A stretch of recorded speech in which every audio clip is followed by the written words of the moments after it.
Сәлем достар, сіздермен бірге Мадина. Біз бүгін өте дәмді болып шығатын қонжық тәріздес печенье пісіреміз. Алдымен бөлме температурасындағы сары майды жақсылап миксерлейміз. Қант ұнтағы, біраз тұз салып миксерлейміз.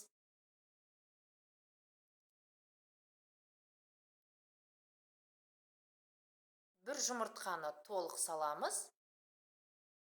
Екінші жұмыртқаның сарысын ғана саламыз, ағын алып қаламыз. Жақсылап миксерлейміз.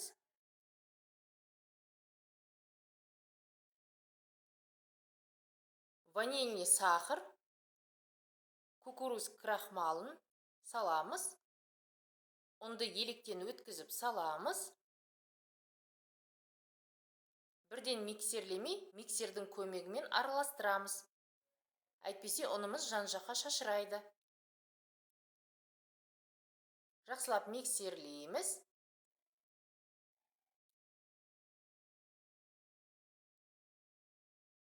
Бізде осындай сұйық масса пайда болды.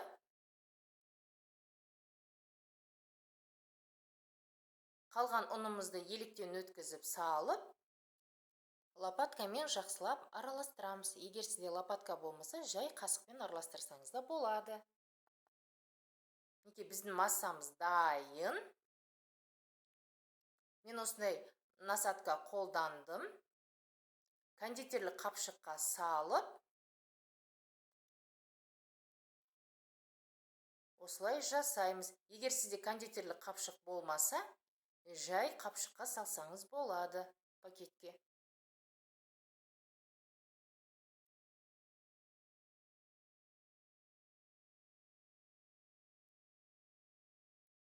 Листтің үстіне пергамент қағазын төсеп,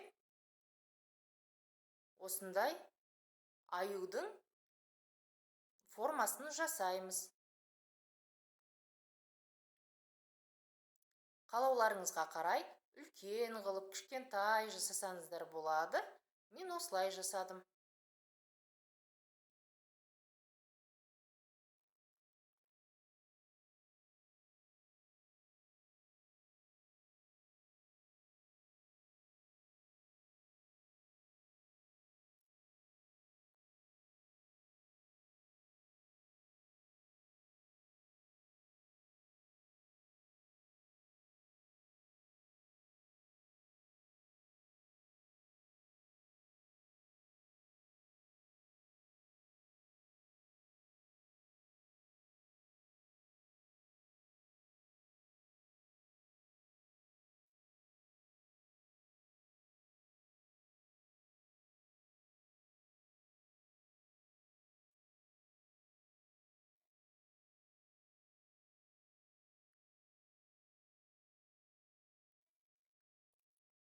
Енді жұмыртқаның ағымен аюдың тұмсығын жасап шығамыз осылай белгілеп.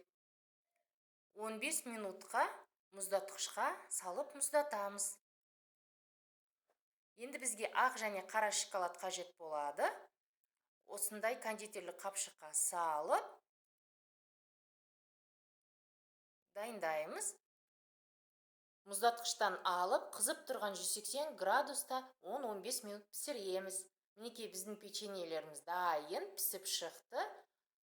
Біз ақ және қара шоколадтарымызды қайнап тұрған суға салып ертеміз.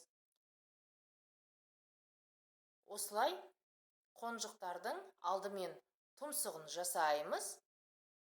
Ақ шоколадпенен. Қара шоколадпенен көздерін осылай жасап шығамыз видеодағыдай. Қызып тұрған пеште пісірген дұрыс, әйтпесе пеш қызам дегенше біздің печеньелеріміз өз формасын жоғалтып қоюы мүмкін. Сондықтан қызып тұрған пеште пісірген дұрыс. Енді осылай тұмсықтарын жасаймыз. Қонжықтың мұрнын және осылай аузын жасаймыз. қара шоколадпенен.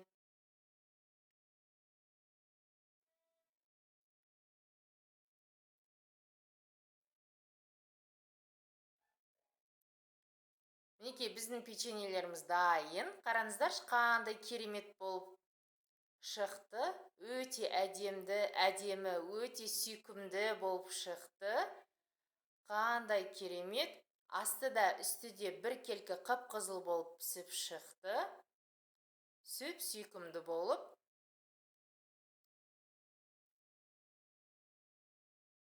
Қазір бөліп көрсетемін.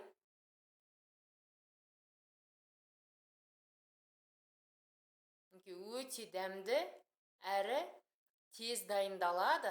Сіздер де үй жағдайында жақындарыңызға, балаларыңызға дайындап беріңіздер. Менің каналыма тіркелуді ұмытпаңыздар. Видеоны соңына дейін қарағандарыңызға рахмет.